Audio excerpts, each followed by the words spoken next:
Your lack of confidence is holding you back, and here is why. Hi, welcome back to my channel. If you're new here, hi, my name is Cookie. If not, you are very welcome. Thank you so much for coming back. In today's video, we're going to be talking about confidence and how the lack of it is holding you back from achieving your dreams or from living your dream life. This does not only apply to the corporate environment, this also applies to your real life. But for the purpose of this video, we are going to be focusing on how your lack of confidence is keeping you back in your corporate world. Let's get into it. People often talk about working hard, gathering good skills, doing the right things, doing more courses, but they don't talk about confidence and how it gets you ahead of 90% of people in the work environment. Let me paint a scenario. Have you ever been at work and you see somebody that may not even be doing the amount of work that you're doing, but they are very loud, they are very proud about the little work that they are doing. They are walking around confidently, making friends with people, speaking to everybody, making jokes, and everybody just automatically thinks, wow, this is a good person. This person is really good at their job. Even though your workload may be 10 times better than what that person is doing, or 10 times more efficient and productive than what that person is putting out. That is confidence. This is not to say that you need to prance around your office being a nuisance or just making noise and being loud, but it is just part of the people skills that you need to succeed in the corporate environment. It is not always easy building your confidence, especially as a new starter or somebody that is new in the office environment. So I'm going to share a few simple steps that have helped me build my confidence and steps that can also help you get your confidence up, even if you're a new starter at work. Let's get into it. The first tip that I have is that you need to prepare thoroughly for everything that you do. You need to come correct and you need to show up correct every single time. There is no time, there's no space for you to slack. Of course, you can make mistakes, but you need to do your best. You need to do your due diligence every single time, whether it's in the way that you dress to work, whether it's in the tasks that you're given, whether it's in the things that you do. This is not to say that you need to know everything or you need to have the most expensive outfits, or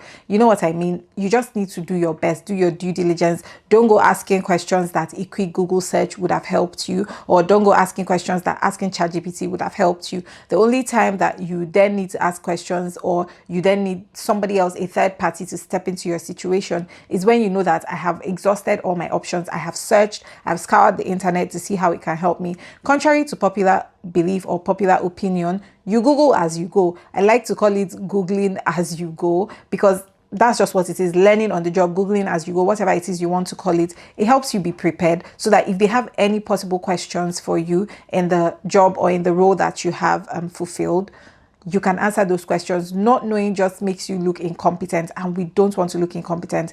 Incompetence is the first thing that can chip away at your confidence, because you also don't want to set a precedent where you look like you're somebody that is incompetent and you can't handle your role or you can't handle the things that they've given you. Still within this same tip, preparation just makes you be in control. It makes you feel more in control. Matter of fact, things can happen that can maybe make you stutter or take away the level of control, but because you prepared, you're able to answer all the questions no matter the angles that they bring it from. Also, because you've done your research and you've done the work, you understand what you're doing. So if somebody asks you a question, even a question that you may not have prepared for, you're still able to offer like an insightful answer or an insightful solution because you did your due diligence. Okay. The second tip I have is to speak up, even when it feels uncomfortable. Matter of fact, especially when it feels uncomfortable. It doesn't have to be something big like during a board meeting or anything like that. It can be in the little things, like your line manager has asked you to do something. If you have questions, speak up. It's not going to pay off you playing small or you trying to shrink yourself. It's not helping anybody. Matter of fact, it is detrimental to your own self-image. It is detrimental to your self-esteem, and also it's detrimental to the way people view you as well, because whether we like it or not, we're all just in one big party and everybody is observing you. So you need to speak up when you have an idea. You need to speak up and say, oh, I have an idea about this. What do you think about that? They can say, oh, okay, that's a good idea, or no, that's not a good idea. But just practice with little things like just speaking up. It doesn't have to be something so serious. It can be, oh, we're trying to have a group lunch. Where do you guys want to go to? You can say, oh, I went to, I don't know, Domino's 2 days ago and they're having a sale, or I went to this and that. Just start speaking up in small things. That way it builds the muscle. It's like going to the gym. When you start lifting weights, you're able to do progressive overload because you've done it multiple times. It's the same thing as speaking up. If you start speaking up for smaller things, you'll start equipping your muscle and your confidence to start speaking up for larger things as well. Within this tip, I just want to remind you that they hired you for a reason. You were hired because your skills are needed. You were hired because what you have to say matters. So please, your perspective is always necessary and your perspective always matters. So don't hide away. It's not helping anybody. It's not helping your employer. It's not helping you.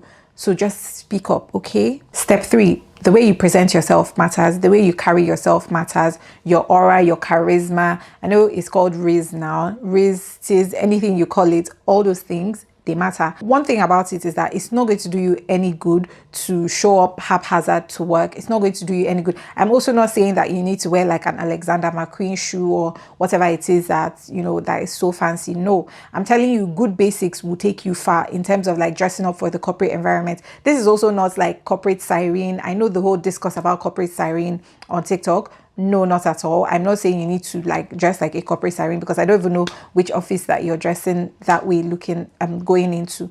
So the way you present yourself matters. Make sure that you have what I like to call them is office uniform, a set of clothes that you can recycle and restyle in different ways and have complete sets of like what to wear throughout the week. So it can be like one black basic top, long sleeve, short sleeve. I feel like if you want me to make a video about basics for like corporate outfits or a good base that can create multiple corporate outfits, then please mention it in the comments below and I'm going to be happy to create that video for you.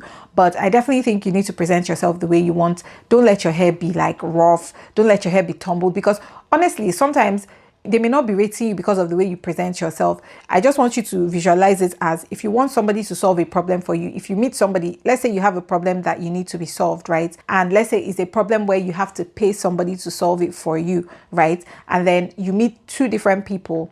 And this is a lot of money for you. Let's say you're going to pay £1,000 for this particular service, and you meet somebody and they look like haphazard. They look like they're not even prepared. They haven't dusted their shoes. Their shirts is ill-fitting. And then you meet somebody else. They're very composed. They look very, charismatic. They look like they know what they are doing. You haven't even heard anything from these people, right? You haven't heard a word from each of them's mouth, right? And then you're supposed to hand £1,000 to one of them to fix something for you without even saying a word. Think about it. Who are you going to hand that money to? If we're being honest, you're going to hand that money to the person that looks more put together, because it just looks like they know what they are doing. It just looks like they have their life in order. While this might not be the case, the person that looks haphazard may be more competent. But the truth is that as human beings, we're just wired to judge people based on their appearances first. And that is why I'll say, just make sure you're always put together. You don't have to look 1000/10 like pristine all the time. But if you look put together, lip gloss, clear like lip gloss, your hair slicked back, or your hair in any style that you feel suits you and is comfortable for you, that's absolutely fine. Just make sure you look good all the time. In this tip as well, I want to say, make sure you also smell good. Nobody wants to come to the office and be perceiving odors that we don't know where they're from. Look at all these videos. Definitely there's something to be said about overconsumption with like personal hygiene like things, but there's also something to be said about like basic personal hygiene. You don't need to get 10 body scrubs or 10 body oils. You need deodorants. You need deodorants. That's the barest minimum. You need deodorants, a nice perfume, and dressing nicely. Guys, I feel like I've stayed here too long, but definitely your posture, your smell, your appearance, all those things matter, and they play a key role on how people perceive you, and they play a key role on how confident you're going to feel, okay? The fourth tip I have is that you need to be kind to yourself in the way that you speak to yourself as well.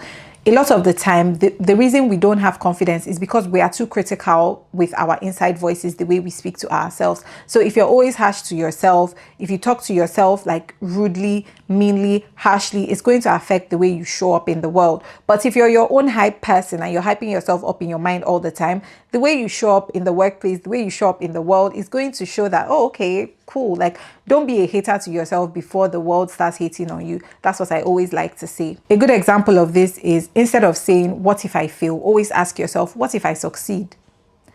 Instead of saying, what if they say no? Ask yourself, what if they say yes? Or what if they offer another solution that I haven't even thought about before. Do you get what I mean? You get the gist. The final tip I have is that you need to focus on progress, not perfection. A lot of people lose confidence because they feel like the work that they are putting out is not perfect, or the thing that they are doing is not perfect. But I dare say that perfection is a fallacy. The only person that is perfect is God. I'm a Christian and I fully believe that it is only God that is perfect. No human being on this earth is perfect. Don't hold yourself to like unreasonable standards, because perfection in itself can be a form of fear, can be a form of hiding, can be a form of procrastination, and it can be a form of not even showing up for yourself, like chasing perfection. So just progress is better than perfect. As long as you're doing the work, as long as you're consistently putting in the work and making progress, and you're growing 1% every single day, it's going to take you farther, and it's going to do wonders for your confidence. Because by the time you look back, maybe by the time it's time for your 3-month review at work or your 6-month review at work, you can see that, wow, like I didn't know this thing, but then now I have learned a lot, and I am now in a new position, a better position, a higher position, because I focused on progress and not perfection. Finally, I just want to say that you need to remember that confidence is not built in a day. The same way Rome was not built in a day, confidence is something that you keep on working on forever and ever. It's not something that you just get to. The thing about life is very dynamic. Sometimes you feel, okay, I've gotten to my most confident self in this season of your life, and then you get to a new season of your life, and then everything starts crumbling again. It's a journey, and it's something you consistently have to work on. Also remember that being confident does not mean that you're the loudest person in the room. Oftentimes being the loudest person in the room can even be an ache, can even be detrimental to your image. So you don't always need to talk. Confidence is quiet. Confidence is self-assured. Confidence does not need to be heard all the time. You don't want to be like a resounding cymbal.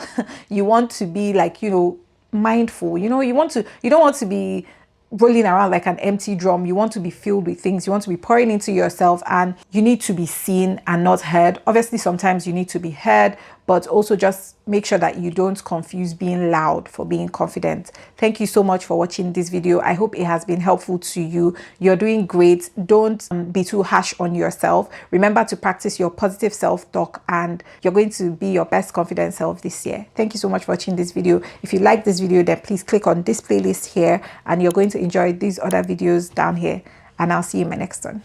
Bye.